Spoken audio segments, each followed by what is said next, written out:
In Search of the Source, Chapter 8, The Magic of the Written Word. This was an epoch-making day. People were crowding all around our house, talking loudly. They were excited because actual bound books with printed words in the Falopa language had reached their village for the first time, and they wanted to see them. This was the beginning, a whole new page of history. From the time we first started living among the Falopa people, we explained who we were and what we had come to do. We told them we had come to learn their language, write it down, then teach them how to read and write. We said we would be recording their legends, history, and stories about their daily lives. Ever since, they were always highly motivated and anxious to get involved with anything having to do with school or what they thought school must be, never having had experience of what school actually was. At that time, we did not know all that was behind that motivation. They had apparently heard reports from the outside world about their fellow citizens going to school and then getting jobs and making unheard of amounts of money. Whatever the reason, their enthusiasm was remarkable. Over the months of language learning, they saw us writing things down in books.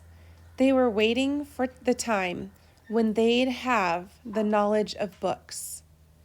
Each time we returned to the village from a stay in Ukurampa, they'd say, "Did you bring the books?" We'd have to tell them we didn't have the books ready just yet. But then, after we'd been at it for a couple of years, before our first furlough, Carol and I attended a beginning literacy workshop at Ukurampa. We took in lectures and worked with the language helpers we had brought with us from the village. Momoko and his wife, Numiami. Together we put Falopa stories together. Our third child, Bruce, was born in the middle of the 4-week course, so Carol missed 1 week, but she made it back the last week to finish the first Falopa reading primer. Carol drew the pictures and did the layout for the printing. Bruce did his part by sleeping most of the time. The primer consisted of 69 lessons, each with a simple drawing to illustrate the word containing the letter to be taught in that lesson. The book was very simple, about 120 pages long. The total cost of the primer, along with a notebook and pencil, was about $2. Literacy experts recommended a maximum of 25 students for a trial literacy class. These are called trial literacy classes because the alphabet needs to be tested and approved before greater volumes of literature are published. So having produced this primer at Ukurampa, we brought it back to the village. So they need to make sure that learning the language and what they've actually developed really works before they invest more in printing. Because if they need to change some of the letters or the way the language works, they would have to reprint everything. As soon as the 2 language helpers climbed out of the helicopter, they started telling everybody, "We've got the books!" The word shot through the villages in a heartbeat. We were attempting to carry our children and belongings the 100 yards or so from the helicopter pad to the house when we were suddenly mobbed. "Where are the books? We want to see the books!" They were in a very unimpressive little box, and I wondered if these people were going to be so excited when they actually saw them. Then Momoko and Numiami, who had been with us, came and said, "Come on, show them the books. They want to see the books."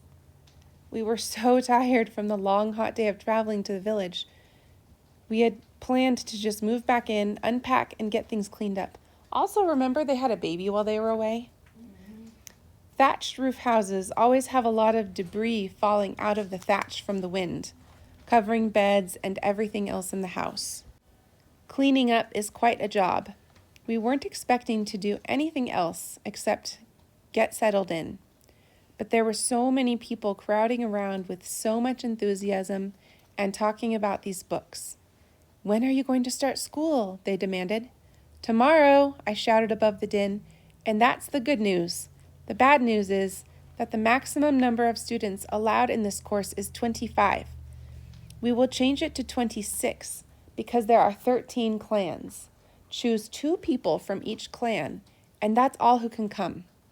The decision will be in the hands of the village leaders. What's more, it's not free. The exercise book, primer, and pencil you get is going to cost $2. Their excitement wasn't abated a bit. They still wanted to see the books. We opened the box, held up a sample of the contents, and then went into the house. They went off and had a long discussion. After about 3 hours, all the headmen came back to the house and announced that they had decided who would get to participate in the class.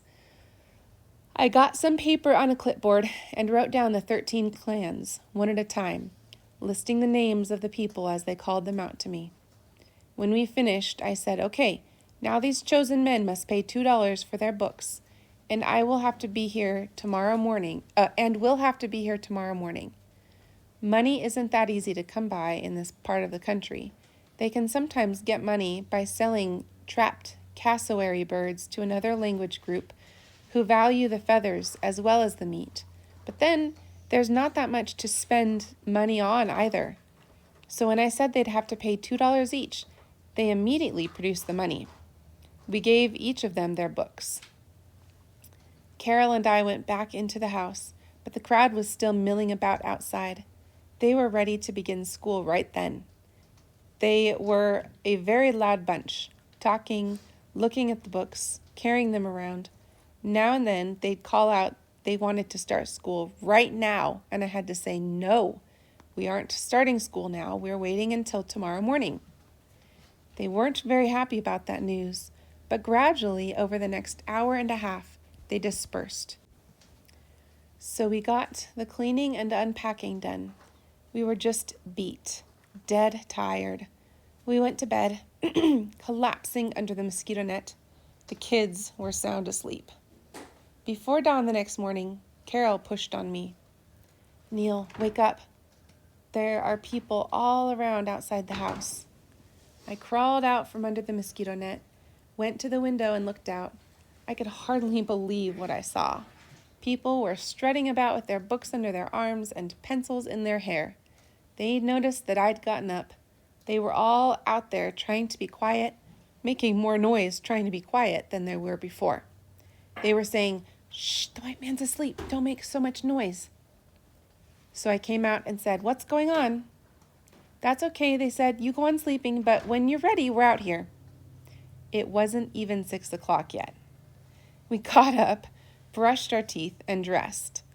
As we went about our daily morning routine of cooking oatmeal, getting kids up, and contacting Ukurumpa on the radio schedule, the noise level outside just kept going up and up and up. More and more people kept coming, like this was the event of the day. By the time breakfast was over and it was supposedly time to start, there were about 100 people, all jammed around our porch. I could hardly get out the door and across the path. I had my book and was thinking about how I was going to pull this off, not only getting out the door and squeezing my way to the Bible house, but also teaching these men to read using my limited falopa. I reached the door and thought, what are all these people here for? "I said only 26, I shouted above the clamor. "That's okay," they said. "We know. The rest of us just want to watch." I managed to get myself into the crowd, and suddenly there was a commotion. A man was elbowing his way through, dripping with sweat, his chest heaving. A boy followed him. He got about 3 inches from my nose and shouted at me. "What have you done? You sold all the books to these clans, but you didn't count all the clans. I belong to a different clan. You left us out, and we're part of this village. I'm the last one left of our clan, and this is my only son. You've got to let him in here." I looked at the other clan leaders. Is this right? They said it was. He was one tiny remnant of a clan, and he was making his point. Everyone stared at me, wondering what I was going to do. I'd already made concessions to have 26 in the class. I looked over at Carol and asked her if we had any more books. She said there were a couple left. I studied this young boy. He was small, 12 or 13 years old. He was looking up at me with an intense, pleading, hopeful look, like all the future of his whole family, his whole eternity, hinged on me and my decision of this moment. He had washed himself, put on his best pair of shorts, and held some kind of piece of paper to make himself look like a student. I told his father it would cost $2 for the book and the pencil. He reached in his pocket and handed over the money in a flash. So Carol got the book, notebook, and pencil for him, and we continued working our way through the masses over to the Bible house. All we had in those days was a blackboard and some crude benches we'd made out of bush materials. Here were 27 would-be scholars sitting, not knowing which way to hold the book, most not knowing what to do with the pencil. They weren't sharpened, and they didn't know how to sharpen them. There were about 100 people hanging in the windows, the door, wanting to observe whatever wonder was about to follow. We started off on lesson 1. I did my best with my limited Philoppa to teach the very basic first lesson. I pointed to the I in the word diki, bow, and said, "This says E." Then I pointed to the I in the other word, dika, yam, and said, "This is the part of dika that says E." I was going through all this in the best Philoppa I could muster. They followed my attempts with intensity, their eyes glued on my every move. Classroom learning was a new concept. To them, pedagogical methods were new. They seemed to be expecting some sort of magic. They were sitting, watching, holding their collective breath, waiting for the magic to hit. It was bound to happen within those hallowed 4 walls of school. For me, the work was utterly draining. It took so much strength to get through that first lesson. We went over it about 10 times, trying 10 different approaches, and they were all saying E, diki, diki, louder and louder, thinking maybe if they said it loud enough, they'd somehow get it. Finally, after a couple of hours, and me completely exhausted, I said, "That's it. End of lesson 1. End of school for today." They all looked at me, dead serious, boring holes in me with their eyes. A self-appointed spokesman rose to his feet. "You're bad," he said heatedly. "Why?" "We've heard of other places where they have school all day long. We want to have school all day long, too." "Fine," I said. "In other places they have school all day long. But here, today, this is it. Tomorrow we're going to have lesson 2. If you want to learn more, go outside and look at the book. Look at the pictures. Read it over and over and over." I was tired, and I wasn't going to do any more. After that, those men showed up every day, on time, for all 69 lessons. Some of them never got it. Some of them always feared it was some kind of magic that you had to hold the book in a certain way or look at it in a certain way, and that would do it. About 4 or 5 of them, however, did learn to read, including, by the way, the little guy from the smallest clan who had wanted so badly to be included.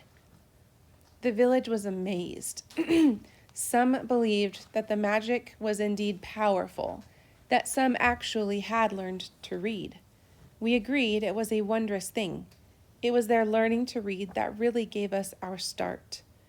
After that, they could instruct us in parts of their language where we had imperfect understanding. They corrected some of the spelling we had devised, Cooperative efforts in that area are what have made the Falopa spelling system really work. After that, people who had not been in class would come to those who knew how to read, begging, "Come on, give me the secret of reading. Give me the power." So they taught one another. One man, though, virtually taught himself. His name was Awiyami Ali. From the very beginning, Awiyami Ali took us under his wing and would tell us the inside scoop on cultural things we found confusing. He was one of our best friends, though he was chosen to be one of the 2 from his clan to go to the first literacy class, and though he went through it all faithfully, he didn't learn a thing. And it discouraged him. He was about 35, so about my age, but he'd had something like polio when he was younger, so his legs were as skinny as sticks, and he walked stiffly with a stick. But he was strong from the waist up. When we were building our house in the early days, he came and said, "Look, I'm a lame man. I can't go to the bush to get logs and bring them back on my shoulders, but I will do what I can for you. I will dig a hole for your outhouse." And he did, over 14 feet deep. Can you imagine? I bet I could do that if I had the ground that I had. If I had the ground, I could dig like that. He wanted so badly to know how to read. When we finished translating Genesis, we made 5 copies and left them with the men who knew how to read while we went on furlough. Awiyami Ali's desire to read was so strong that he talked one of those men out of his copy of Genesis. He would come alongside those who could read and say, "Here, read this to me." He would read the primer and Genesis together. He took his copy of Genesis to the garden, to the bush, and wherever he went, fishing or hunting. It was his constant companion, and he would go over and over it. 1 year later, when we came back, as we were moving back into the house and cleaning up, Carol said, "Neil, what's that sound?" She went over to the door and said, "Awiyami Ali is on the back porch reading. It sounds like he's reading Genesis." "That's impossible," I said. "He can't read." I went out there, and sure enough, there he was, sitting on the porch, reading the book of Genesis.